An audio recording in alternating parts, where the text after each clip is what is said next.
ఆమె ఊపిరికి ఈ సమాజం ఎప్పుడు దరకట్టలేదు. చేతి రుచికి మాత్రం 100 పేర్లు పెట్టింది. కొన్నిసార్లు కూర బాగుందంటారు, కొన్నిసార్లు వంకలు పెట్టి తిడతారు.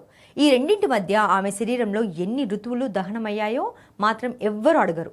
వడ్డించిన ప్రతి ముద్దను సమాజం ప్రేమతో కొలిచింది. ప్రతి త్యాగాన్ని సహజం అంటూ చప్పట్లు కొట్టింది. అయితే మెడికల్ సైన్స్ మాత్రం ఆ చప్పట్ల మధ్య దాగిపోయిన ఒక నిజాన్ని బయటకు తీసింది. భారత్లో అత్యధికంగా ప్రాణాలను తీస్తున్న క్యాన్సర్ ఊపిరితిత్తుల క్యాన్సర్. ఆ వ్యాధి బారిన పడుతున్న వారిలో జీవితంలో ఒక్కసారి కూడా సిగరెట్ ముట్టని వేలాది మంది మహిళలే ఉన్నారు. వంటగదిలో ప్రతిరోజు లేచే పొగ వారి ఊపిరితో కలిసి ఎంత దూరం ప్రయాణించిందో ప్రతి ఒక్కరూ తెలుసుకోవాలి.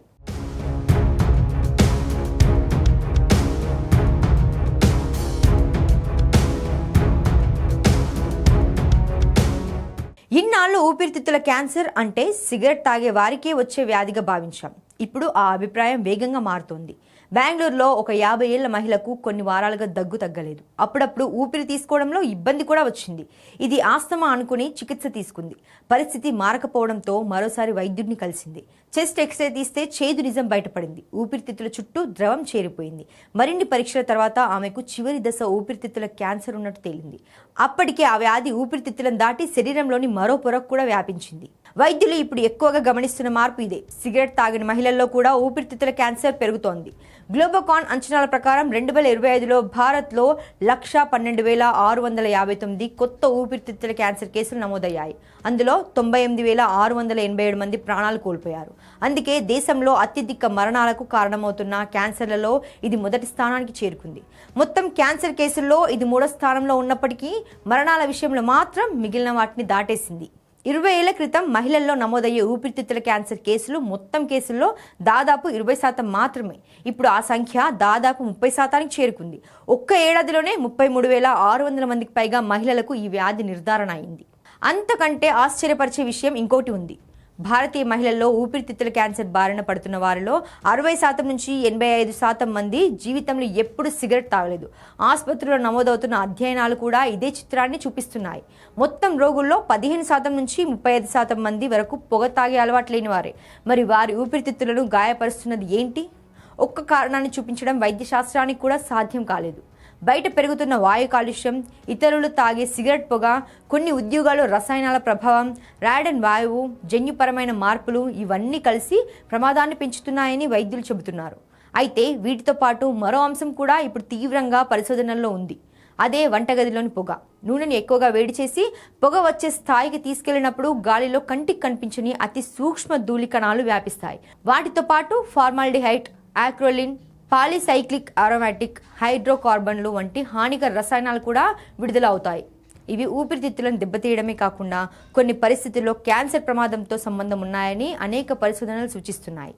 2 దశాబ్దాలుగా జరిగిన అధ్యయనాల్లో ఒక విషయం పదే పదే కనిపించింది. సరైన గాలి ప్రసరణ లేని వంటగదుల్లో ప్రతిరోజు వంట చేసే వారిలో, ముఖ్యంగా వంట నూనె పొగకు ఎక్కువ కాలం గురయ్యే వారిలో ఊపిరితిత్తుల క్యాన్సర్ ప్రమాదం ఎక్కువగా ఉంది. వంట నూనె పొగకు దీర్ఘకాలం గురైన వారిలో ఈ ప్రమాదం దాదాపు 87% వరకు పెరిగినట్లు పరిశోధనలు గుర్తించాయి.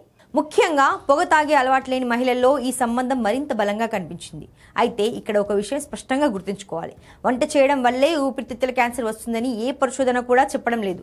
గాలి సరిగా బయటికి వెళ్ళని వంటగదులు, పొగ వచ్చేంత వరకు నూనెను వేడి చేయడం, కట్టెలు, బొగ్గు వంటి ఘన ఇంధనాల వాడకం, సంవత్సరాల తరబడి అలాంటి పొగను పీల్చడం లాంటి పరిస్థితులు ప్రమాదాన్ని పెంచే అవకాశం ఉందని మాత్రమే శాస్త్రవేత్తలు చెబుతున్నారు. ప్రపంచ ఆరోగ్య సంస్థ అంచనా ప్రకారం ఇప్పటికీ ప్రపంచవ్యాప్తంగా దాదాపు 210 కోట్ల మంది కట్టెలు, బొగ్గు బూడిద, పంట వ్యర్థాలు లాంటి ఘన ఇంధనాలతోనే వంట చేస్తున్నారు.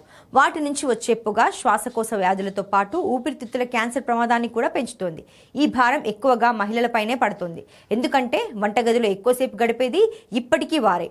ఈ వ్యాధి మరో ప్రమాదకర లక్షణం కూడా కలిగి ఉంది. మొదట్లో అది సాధారణ దగ్గులా కనిపిస్తుంది. కొందరిలో ఆస్తమాలా ఉంటుంది. మరికొందరిలో అలర్జీలా కనిపిస్తుంది. ఇంకొందరికి క్షయవ్యాధి అనుకుని చికిత్స మొదలవుతుంది. అసలు నిజం తెలిసే సమయానికి వ్యాధి చాలా దూరం వెళ్ళిపోయి ఉంటుంది. అందుకే తగ్గని దగ్గు, ఊపిరి తీసుకోవడంలో ఇబ్బంది, తరచూ ఛాతీ ఇన్ఫెక్షన్లు, కారణం లేకుండా బరువు తగ్గడం వంటి లక్షణాలను నిర్లక్ష్యం చేయొద్దని వైద్యులు హెచ్చరిస్తున్నారు. ఇక కుటుంబం కోసం వంట చేయడం బాధ్యతే కావచ్చు, కానీ ఆ బాధ్యత ఆరోగ్యాన్ని కాల్చేసే పొగగా మారకూడదు. వాడకూడదు. వంట చేసినప్పుడు ఎగ్జాస్ట్ ఫ్యాన్ ఉపయోగించడం, కిటికీలు తెరవడం, నూనెను పొగ వచ్చేంత వరకు వేడి చేయకపోవడం, ఆవిరితో ఉడికించడం లేదా మరిగించడం లాంటి పద్ధతులను ఎక్కువగా ఎంచుకోవాలి. ఈ చిన్న మార్పులు ఊపిరికి పెద్ద రక్షణగా నిలవచ్చు. కుటుంబానికి అన్నం పెట్టే చేతులను కాపాడుకోవడం అంటే ఒక్క మహిళ ఆరోగ్యాన్ని కాపాడుకోవడం మాత్రమే కాదు, ఒక కుటుంబం ఊపిరిని కాపాడుకోవడం కూడా.